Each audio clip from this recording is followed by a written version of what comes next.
नमस्कार, मैं वरुण। स्वागत है आपका मनी 9 पर, जहां आप देख रहे हैं अपना पसंदीदा कार्यक्रम मनी टाइम, जो है पर्सनल फाइनेंस की खबरों का सबसे खास बुलेटिन।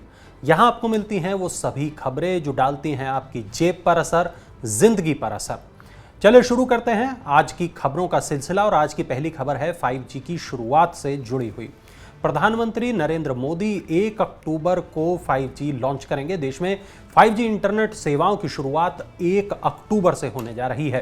प्रधानमंत्री नरेंद्र मोदी शनिवार को 5G सेवाओं को लॉन्च करेंगे। देश में सबसे पहले हाई स्पीड 5G इंटरनेट देने के लिए जियो और एयरटेल ने तैयारियां पूरी कर ली हैं। 1 से 4 अक्टूबर तक देश में भारतीय मोबाइल कांग्रेस के 6ठे संस्करण का आयोजन होने जा रहा है और इसका शुभारंभ करेंगे पीएम मोदी 1 अक्टूबर को। और इसी दिन पीएम देश में 5G इंटरनेट सेवाओं को भी लॉन्च करेंगे। रिलायंस जियो सबसे पहले दिल्ली, मुंबई, चेन्नई और कोलकाता में 5G इंटरनेट सेवा शुरू करेगा। भारतीय एयरटेल पहले चरण में अहमदाबाद, बेंगलुरु, चंडीगढ़, लखनऊ, चेन्नई, दिल्ली, गुरुग्राम, हैदराबाद, जामनगर, कोलकाता, मुंबई, पुणे और गांधीनगर में 5G इंटरनेट सेवा शुरू करेगी। आरबीआई के रेपो रेट बढ़ाने का दिखा पहला अच्छा असर। इससे आपको क्या फायदा होगा, चलिए जानते हैं। बढ़ती महंगाई को काबू करने के लिए आरबीआई ने रेपो रेट में आधा फीसदी की और बढ़ोतरी कर दी है। रेपो रेट बढ़ने से विभिन्न निवेश योजनाओं पर इंटरेस्ट रेट भी बढ़ता है और इसकी शुरुआत की है आईसीआईसीआई बैंक ने एफडी पर ब्याज दरें बढ़ाने की घोषणा की है। बैंक ने अलग अलग टेन्योर के लिए 2 करोड़ से ज्यादा वाली एफडी के लिए ब्याज में 25 बेसिस पॉइंट की बढ़ोतरी की है। अब ग्राहकों को 7 दिन से लेकर 10 साल के टेन्योर वाली एफडी पर 3% से लेकर 6.10% तक ब्याज मिलेगा। बढ़ी हुई ब्याज दरें 30 सितंबर से लागू हो गई हैं। कर्नाटक बैंक ने भी डोमेस्टिक फिक्स्ड डिपॉजिट पर इंटरेस्ट को रिवाइज कर दिया है और इसका ग्राहकों को अब ज्यादा फायदा होगा। प्राइवेट सेक्टर के कर्नाटक बैंक ने 2 करोड़ रुपए से कम के एफडी पर इंटरेस्ट रेट को एक बार फिर से रिवाइज किया है। बैंक अब 7 दिन से लेकर 10 साल वाली एफडी पर 5.25% से लेकर 5.80% का ब्याज देगा। बैंक 1 साल से लेकर 2 साल तक वाली एफडी पर सबसे ज्यादा 6.40% ब्याज की पेशकश कर रहा है। बैंक ने 2 करोड़ रुपए से लेकर 10 करोड़ रुपए की एफडी पर भी इंटरेस्ट रेट में बढ़ोतरी की है। त्योहार की खुशियों पर पानी फिर गया है। एचडीएफसी ने महंगा कर दिया है होम लोन। देश की सबसे बड़ी housing finance company HDFC limited ने शुक्रवार को अपने होम लोन की ब्याज दर आधा फीसदी बढ़ाने का ऐलान किया। कंपनी ने यह कदम आरबीआई के रेपो रेट बढ़ाने के तुरंत बाद उठाया है। एचडीएफसी के इस कदम से होम लोन की ईएमआई में इजाफा होगा, बढ़ोतरी होगी। एचडीएफसी ने कहा कि उसने हाउसिंग लोन के लिए अपने रिटेल प्राइम लेंडिंग रेट को आधा फीसदी बढ़ा दिया है। नई दरें 1 अक्टूबर 2022 से लागू होंगी। पिछले 5 महीनों में एचडीएफसी ने 7वीं बार, जी हां 7वीं बार ब्याज दरों को बढ़ाया है। मौद्रिक नीति की घोषणा ने रुपए और शेयर बाजार में दम भर दिया। दोनों में बड़ा सुधार दर्ज किया गया। आरबीआई गवर्नर शक्तिकांत दास के मौद्रिक नीति की घोषणा के बाद शेयर बाजार और रुपए की गिरावट थम गई।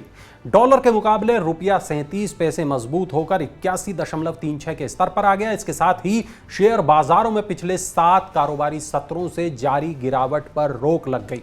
बीएसई सेंसेक्स 1016 अंक उछलकर 57,426 अंक पर बंद हुआ। इस तेजी से शेयर बाजार के निवेशकों को करीब 3 लाख करोड़ रुपए का फायदा हुआ। सोने चांदी की कीमतों में भी तेजी आई है। शुक्रवार को सोना 406 रुपए की बढ़त के साथ 50,722 रुपए प्रति 10 ग्राम पर पहुंच गया। अगली खबर है म्यूचुअल फंड के जरिए शेयर बाजारों में निवेश करने वालों के लिए। सेमको म्यूचुअल फंड ने अपने नए fund offer Samco overnight fund को पेश कर दिया है। इसके साथ उसने एक systematic transfer plan Samco timer STP भी पेश किया है। यह एनएफओ 4 अक्टूबर से खुलेगा। ओवरनाइट फंड से इक्विटी फंड को ट्रांसफर होने वाली धनराशि का amount in house tool equity margin of safety index से तय किया जाएगा। फंड हाउस अपनी वेबसाइट पर रोजाना इंडेक्स को पब्लिश करेगा। जब इंडेक्स बाजार के आकर्षक होने का संकेत देगा तब टाइमर एसटीपी इक्विटीज में ज्यादा अलोकेट करेगा और बाजार महंगा होगा तो यह तुलनात्मक रूप से कम पैसा इक्विटीज में ट्रांसफर करेगा। अगली खबर की तरफ बढ़ते हैं और अगली खबर है एलआईसी से जुड़ी हुई। जो लेकर आया है एक नया फंड। जी हां, LIC म्यूचुअल फंड ने अपने मल्टी कैप फंड को लॉन्च करने की घोषणा की है। नया फंड ऑफर 6 अक्टूबर को खुलेगा और 20 अक्टूबर को बंद होगा। एक मल्टी कैप फंड होने के नाते यह scheme large cap, mid cap और स्मॉल कैप सभी में कम से कम 25% निवेश करेगा। बाकी बची राशि का निवेश तीनों श्रेणियों में बराबरी से किया जाएगा। फंड हाउस अपने in house macro based valuation check tool के आधार पर equity risk premium, interest rate और अर्निंग ग्रोथ जैसे मैक्रो फंडामेंटल्स के आधार पर निवेश की रणनीति बनाएगा। अगली खबर है सीनियर सिटीजन्स और स्टूडेंट्स के लिए, छात्रों के लिए, जिससे उन्हें झटका लग सकता है। टाटा ग्रुप की एयरलाइन कंपनी एयर इंडिया ने इकोनॉमी श्रेणी में सीनियर सिटीजन और स्टूडेंट्स को बेसिक किराए पर मिलने वाली छूट को आधा कर दिया है। कंपनी ने कहा कि यह संशोधित छूट 20 सितंबर से प्रभावी हो गई है। एयर इंडिया इन दोनों क्लास में 50% की छूट दे रही थी, लेकिन अब केवल 25% छूट ही मिलेगी। 29 सितंबर या उसके बाद जारी होने वाले टिकट के बेसिक किराए पर इन दोनों ही क्लास में केवल 25% छूट मिलेगी और ये छूट केवल इकोनॉमी केबिन में चुनिंदा बुकिंग श्रेणी पर ही मिलेगी। अब आज की आखिरी खबर की तरफ बढ़ते हैं। बुलेटिन की आखिरी खबर आपकी टेंशन बढ़ा सकती है। रेलवे ने स्टेशन पर भीड़ कम करने के लिए एक बड़ा कदम उठाया है।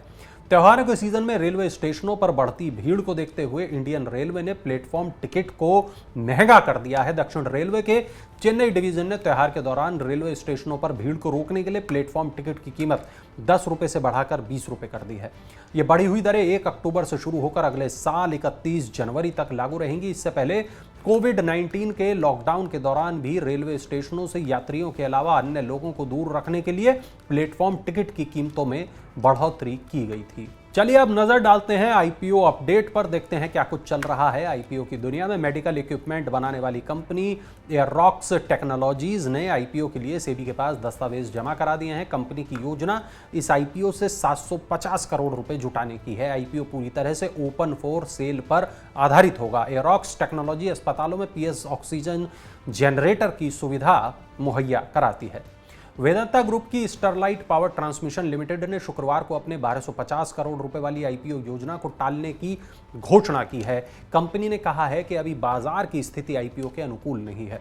कंपनी ने अगस्त में सेबी के पास IPO के लिए आवेदन किया था। स्टरलाइट पावर को सेबी से IPO के लिए मंजूरी मिल चुकी थी।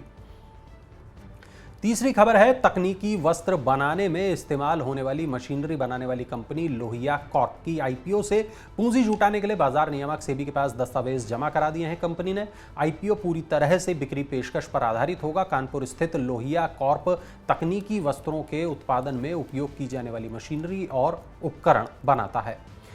तो ये थी आज की तमाम बड़ी खबरें, जरूरी और महत्वपूर्ण खबरें, वो खबरें जिनका आपकी जेब पर, आपकी जिंदगी पर होता है असर। ऐसी तमाम खबरों के लिए डाउनलोड करें मनी9 के ऐप को, ताकि तमाम ऐसी जरूरी खबरें आप तक लगातार पहुंचती रहें। कल नई खबरों के साथ फिर होगी मुलाकात। आप बने रहें मनी9 के साथ। और हां, चलते चलते देखिए हमारा ये खास इन्फोग्राफिक।